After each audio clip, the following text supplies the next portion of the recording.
Bien, mesdames et messieurs, c'est un très grand plaisir pour moi de venir à l'occasion de ces 4e assises du numérique. C'est devenu un rendez-vous incontournable, un rendez-vous que je n'aurais manqué pour rien au monde. D'abord parce que j'ai un intérêt, comme chacun sait, ancien pour le sujet dont vous avez débattu. Je me souviens d'avoir été en charge des nouvelles technologies de l'information et de la communication, comme on le disait à l'époque dans le gouvernement d'Alain Juppé, à une époque où la France était terriblement en retard. C'était une époque où un responsable de France Télécom, que je ne nommerai pas par charité, m'avait conseillé de ne pas perdre mon temps avec Internet. C'est une mode, monsieur le ministre, dans 6 mois on n'en parlera plus. C'est l'époque où le patron d'une grande entreprise informatique française était venu me voir pour me demander de mettre en place une prime à l'achat pour inciter les ménages à acheter des ordinateurs. Et il m'avait avoué qu'il n'avait jamais lui-même utilisé un de ces ordinateurs qu'il fabriquait. C'est l'époque où j'avais proposé au Conseil des ministres de donner des cours particuliers à chacun de mes collègues pour leur apprendre à servir d'un ordinateur et où seul l'un d'entre eux m'avait sollicité. Ça ne veut pas dire que les autres maîtrisaient parfaitement ces outils. Depuis, notre pays a très largement comblé son retard. Et s'il a comblé son retard, il y a une raison principale, elle s'appelle la concurrence.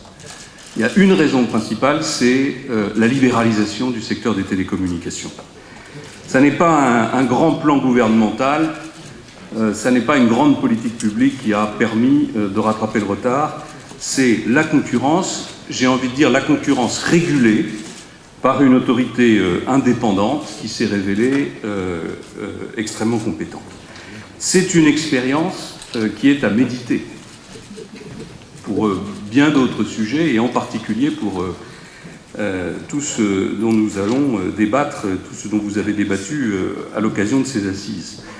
Et vous savez, je ne suis pas dogmatique, je ne suis pas ce qu'on appelle un libéral, au sens où je ne crois pas que ce soit la concurrence et que ce soit le marché qui règle tout. Mais je pense qu'il y a des secteurs, et celui-là en est un, où sans la compétition, nous n'aurions jamais réussi à rattraper notre retard. Imaginons un instant ce qui se passerait aujourd'hui si on avait un seul opérateur qui imposait ses matériels, ses normes, ses tarifs et sa façon de voir les choses. Alors, je voudrais profiter de l'occasion qui m'est donnée pour évoquer devant vous l'implication du gouvernement dans le numérique, en essayant de ne pas me contredire par rapport à cette introduction. D'abord, je voudrais profiter de l'occasion qui m'est donnée pour marquer avec vous un événement. Hier, nous avons éteint la télévision analogique dans la dernière région où elle fonctionnait encore, le Languedoc-Roussillon. Ça veut dire que tous les foyers français, y compris outre-mer, reçoivent désormais la télévision numérique. C'est un immense succès technique, d'organisation, comme pour beaucoup d'autres événements dans le passé, on nous avait prédit beaucoup de difficultés. J'ai le souvenir encore de réunions, notamment avec des parlementaires, avec des élus locaux qui me prédisaient une catastrophe avec cette extinction de la télévision analogique. Ça s'est bien passé, il y en a encore quelques difficultés ponctuelles auxquelles il faut remédier, mais je voudrais saluer le travail du GIP France Télévision Numérique, je voudrais saluer le travail et l'engagement du CSA, des chaînes de télévision, des professionnels du secteur, des élus, des collectivités locales. Il y avait 2 objectifs à ce passage au tout numérique. Le premier, c'était évidemment d'offrir plus de chaînes, plus de programmes et une meilleure qualité de réception. Et puis le deuxième, c'était de dégager des fréquences pour d'autres usages et en particulier pour permettre le déploiement du très haut débit mobile. Nous allons, dans les toutes prochaines semaines, au tout début de 2012, attribuer les fréquences de ce qu'on a appelé les dividendes numériques. Et nous allons le faire avec quelque chose qui sera une vraie première dans notre pays, puisque le déploiement du très haut débit mobile se fera de façon simultanée sur les zones urbaines et dans les zones rurales. Nous allons plus loin, puisque nous avons décidé de permettre à 6 nouvelles chaînes en haute définition d'émettre sur la TNT. Elles seront attribuées dans les prochaines semaines par le CSA. Et nous avons déjà fixé un calendrier pour la modernisation technologique de la TNT afin de permettre à terme la généralisation de la haute définition et la mise en place d'un certain nombre de services innovants dont on commence à voir les promesses qu'ils représentent. Enfin, nous allons engager une réflexion sur l'avenir pour tenir compte de l'augmentation considérable de la demande de fréquences liée à tous ces nouveaux usages et en même temps à la rareté de cette ressource. Et je pense que le comité stratégique pour le numérique, qui a montré sa compétence depuis sa création, est l'endroit parfaitement indiqué pour débattre de ces sujets et trouver des solutions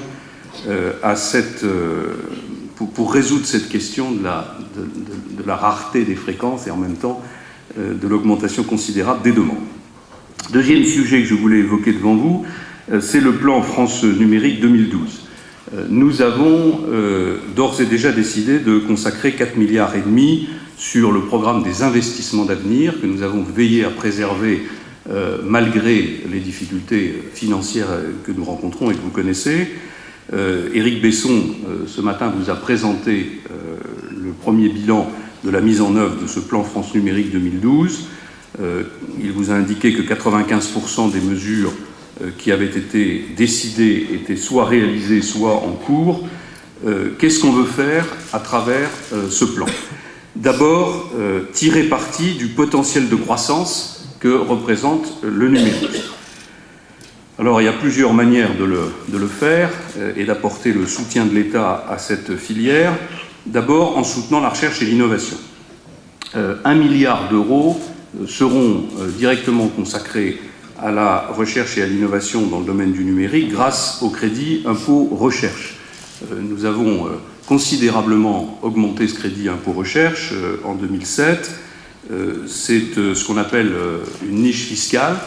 Et donc je voudrais inciter chacun à être plus prudent lorsque l'on évoque les niches fiscales comme une sorte de dérive.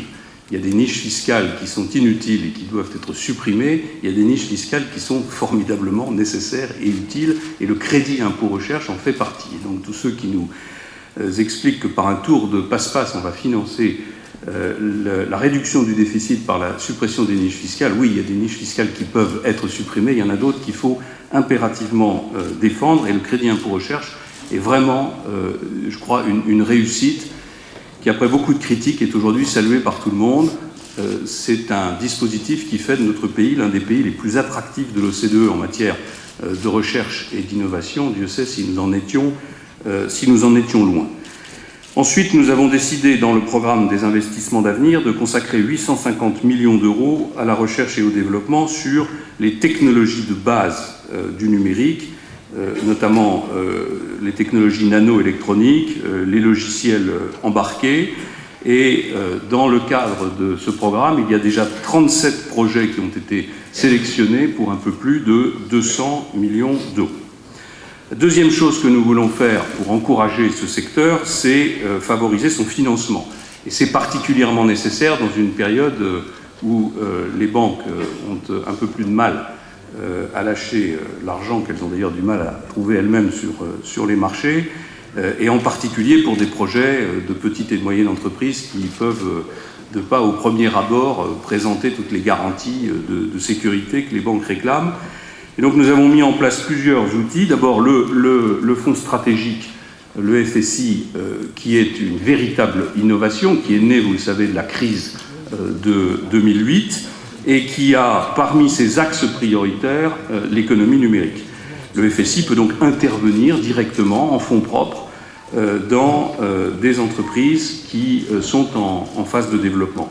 Et puis, toujours dans les investissements d'avenir, nous avons fléché 1,2 milliard d'euros pour renforcer les fonds propres des entreprises du secteur du numérique, dont 400 millions d'euros qui sont spécialement destinés aux petites et moyennes entreprises et qui seront distribués via un fonds commun de placement à risque géré par la Caisse des dépôts, par CDC Entreprises.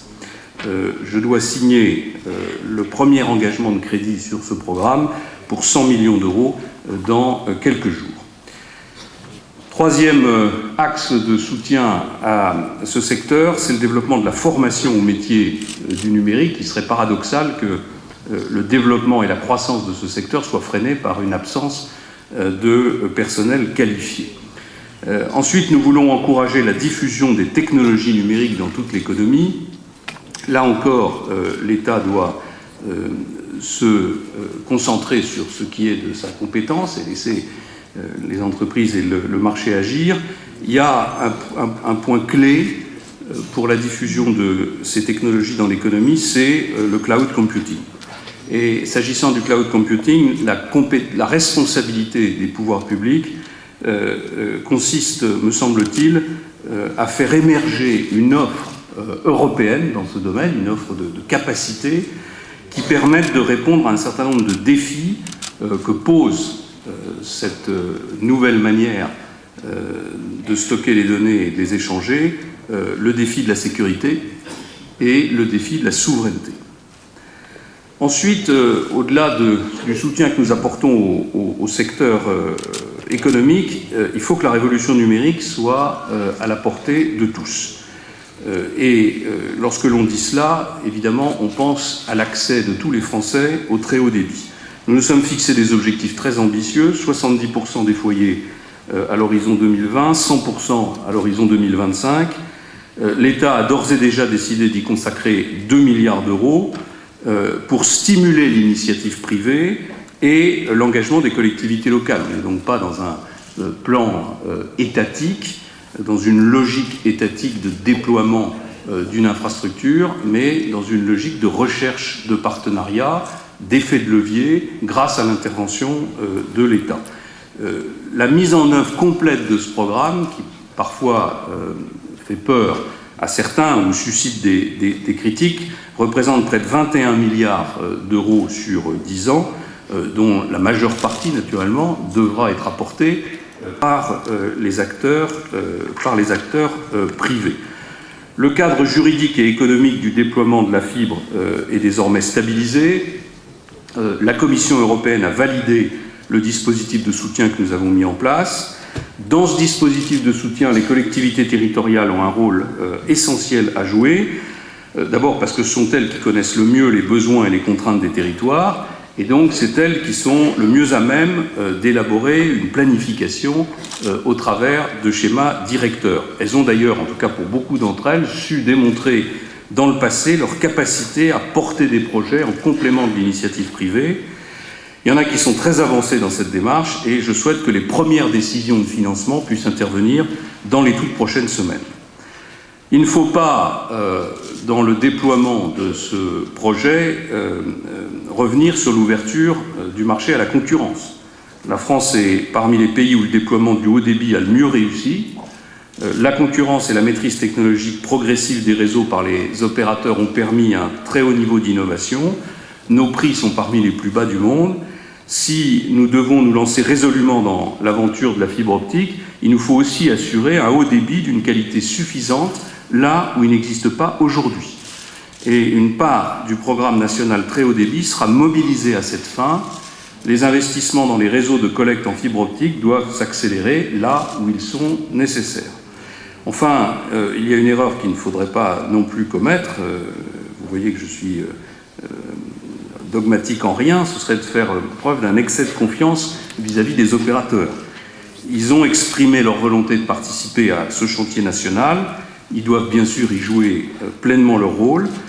C'est absolument essentiel parce que toutes les capacités d'investissement doivent être mobilisées pour l'aménagement numérique du territoire et c'est aussi vital pour eux afin d'assurer leur développement à long terme. Les opérateurs ont manifesté leur intention d'investir sur près de 3600 communes, accueillant 57% des ménages français. Ils viennent de conclure, comme le prévoit le cadre réglementaire, des accords de co-investissement pour assurer le déploiement d'un réseau unique mutualisé, ce que je veux saluer. Ces intentions doivent désormais se traduire par des engagements forts vis-à-vis des collectivités territoriales et de l'État, et je veux dire que nous serons extrêmement vigilants à ce que ces engagements soient tenus. Nous sommes prêts à reprendre la main si ça n'était pas le cas. Je veux dire aux collectivités, pour conclure sur ce sujet, qu'elles peuvent compter sur la mobilisation de l'État, au niveau territorial comme au niveau national, et sur son soutien à long terme.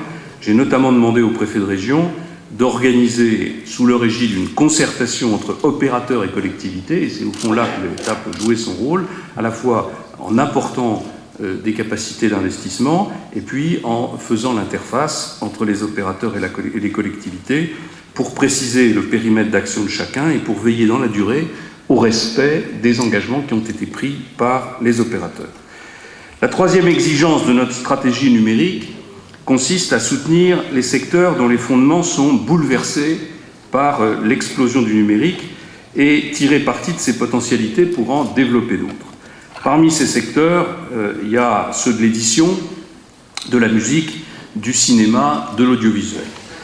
Dans ces domaines qui sont au cœur de la création, nous avons le devoir de veiller au respect des droits essentiels qui fondent la propriété intellectuelle. Et je veux dire que nous lutterons avec détermination contre tous ceux qui poussent à la négation du droit d'auteur pour préserver la création de demain. Nous savons tous qu'il y a des difficultés techniques à faire respecter ce droit d'auteur. Nous savons tous qu'il faudra faire évoluer les réglementations, qu'il faudra trouver des solutions de financement innovantes, qu'il faudra utiliser des percées technologiques pour mieux protéger cette propriété intellectuelle. Mais enfin, personne ne peut penser un seul instant que la propriété intellectuelle soit balayée par la mise en place de ces nouvelles technologies. Et Frédéric Mitterrand, qui partage cette conviction, partage aussi avec moi le souci de faire en sorte que notre stratégie, notre action ne soit pas comprise comme seulement une stratégie et une action défensive. Il faut qu'avec les industries de contenu, nous contribuions à faire émerger des nouveaux modèles économiques qui soient favorables à la création et qui soient favorables à la diversité culturelle. Et c'est d'autant plus réalisable, me semble-t-il, que les nouvelles technologies multiplient les possibilités de diffusion, et donc c'est à partir de ces nouvelles possibilités qu'on doit pouvoir trouver les financements de ces nouveaux modèles économiques. Elles doivent tirer parti de la numérisation pour permettre le développement d'une offre légale enrichie et innovante, et je veux dire que l'État est prêt à investir aux côtés des différents acteurs. Je souhaite dans cet esprit que le projet de réédition des livres épuisés développé avec les éditeurs français voit rapidement le jour. Une condition préalable sera l'adoption de la proposition de loi qui modifie le Code de la propriété intellectuelle pour permettre une gestion collective de ces œuvres. De la même manière, je souhaite que les accords permettant à l'État de co-investir dans la numérisation en très haute définition des principaux longs métrages français se traduisent dans les faits dans les tout prochains mois. Le numérique permet aussi d'imaginer de nouveaux services et de nouveaux usages à même de répondre aux grands enjeux de notre société. Je pense au développement durable grâce aux nouveaux modes de mobilité ou aux réseaux électriques intelligents. C'est le cas aussi de l'e-santé et des technologies du maintien à domicile, comme l'a évoqué, je crois, Nora Berra tout à l'heure. Je pense enfin à la mobilisation des potentialités numériques dans l'éducation. Et nous voyons là aussi qu'après bien des résistances liées à un modèle très centralisé, ces technologies ont complètement pénétré dans le système éducatif. J'en veux pour preuve deux exemples. J'inaugurais samedi matin une école dans une minuscule petite commune rurale de la Sarthe, où l'essentiel de la démonstration que m'a fait l'enseignant était organisé autour d'un tableau numérique avec des usages qu'elle avait elle-même développés extrêmement intelligents et marquant une vraie amélioration, un vrai soutien à la qualité de l'enseignement. Puis j'en veux pour preuve une conversation récente avec des professeurs du Collège de France qui m'expliquaient que le téléphone portable avait radicalement changé leur méthode d'enseignement, puisque désormais, dans des conférences du Collège de France, il arrive fréquemment qu'un auditeur lève la main en disant « mais vous venez de dire ça, mais je viens de vérifier, ça n'est pas vrai », et il montre son téléphone portable et Wikipédia ou je ne sais quelle encyclopédie. La quatrième exigence de notre action, c'est la contribution du numérique aux relations entre les citoyens et entre les citoyens et l'État. Le web communautaire et les réseaux sociaux contribuent désormais directement à l'expression de la démocratie. Le printemps arabe a d'ailleurs clairement démontré le rôle joué par ces réseaux dans l'émergence et dans la diffusion des révoltes populaires. Ils ont donné une résonance inédite à une aspiration profonde des peuples. Mais le numérique appelle aussi un renouvellement de nos démocraties. Internet a insufflé des nouvelles demandes d'accès au savoir et à l'information. Pour répondre à ces aspirations, les États doivent repenser leur structure, doivent repenser leur mission, leur fonctionnement, afin d'évoluer vers une gouvernance adaptée à notre époque. Cette gouvernance doit être plus ouverte, plus réactive. C'est dans cet esprit que nous avons décidé de lancer une politique audacieuse d'ouverture des données publiques avec ce qu'on appelle l'open data. Par cette politique, nous voulons rendre accessibles les informations produites et collectées par les administrations qui seront alors librement réutilisables. Cette volonté de transparence, je crois que c'est le choix des grandes démocraties. Et c'est la raison pour laquelle j'ai créé en février dernier la mission Etalab, qui est pilotée par Séverin Naudet, et dont le rôle est de coordonner l'action de l'ensemble des administrations afin de mettre les données de l'État à la disposition du plus grand nombre. La plateforme data.gouv.fr va être mise en ligne le 5 décembre prochain. L'éventail des données sera très vaste.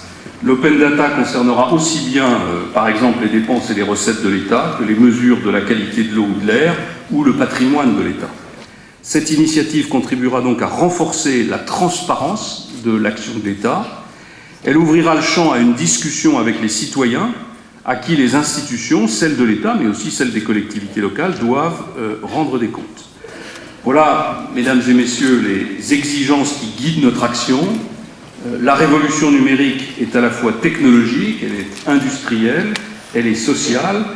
Elle constitue surtout un enjeu humain et démocratique dont nous n'avons pas encore mesuré toutes les conséquences.